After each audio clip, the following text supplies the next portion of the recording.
একদম ফ্রান্সের শহরের মতো দেখতে, তবে এটা মালয়েশিয়ার ভিতরে। এটাই হলো সেই ছোট্ট ফ্রান্স শহর। তো খুবই সুন্দর, অসাধারণ ফ্রান্স শহরটা। আর মূলত এটা একটি রিসোর্ট।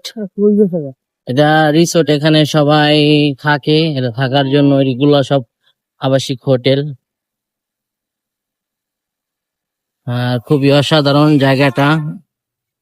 আর এত সুন্দর করে বানানোর জন্যই এখানে আসতেও টাকা লাগে, সেটা আবার ব্যাংকে পেমেন্ট করতে হয়, কোনো ক্যাশ পেমেন্ট চলে না। অসাধারণ, সেম একদম ফ্রান্সের শহরের মতো দেখতে, তবে এটা মালয়েশিয়ার ভিতরে। মালয়েশিয়ার ভিতরে এত সুন্দর জায়গা আছে যা আপনাকে বলে বোঝানো যাবে না। ঘুরতে আসেন।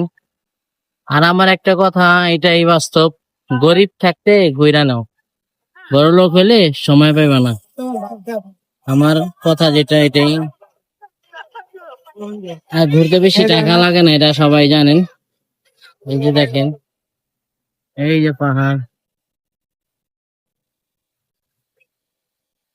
ঘোরার জন্য বেশি টাকা লাগে না, ঘুরতে শুধু একটা ভালো একটা মন লাগে আর কিছু মনের মানুষ লাগে। ঘুরতে সবাই পারে না। যত কোটি টাকার ভিউ, কোটি টাকা থাকলেও মানুষ ঘোরাফেরা করতে পারে না। কিন্তু অনেকে আছে টাকা পয়সা না থাকলেও অনেক ঘোরাঘুরি করে, যেমন দেখেন আমারে। আমি কিন্তু অনেক ঘোরাঘুরি অনেক পছন্দ করি। তো আল্লাহ সেরকম সামর্থ্য দেয় নাই, তাই এক এক দেশে ঘুরতে পারি না। এই মালয়েশিয়া আইছি, মালয়েশিয়া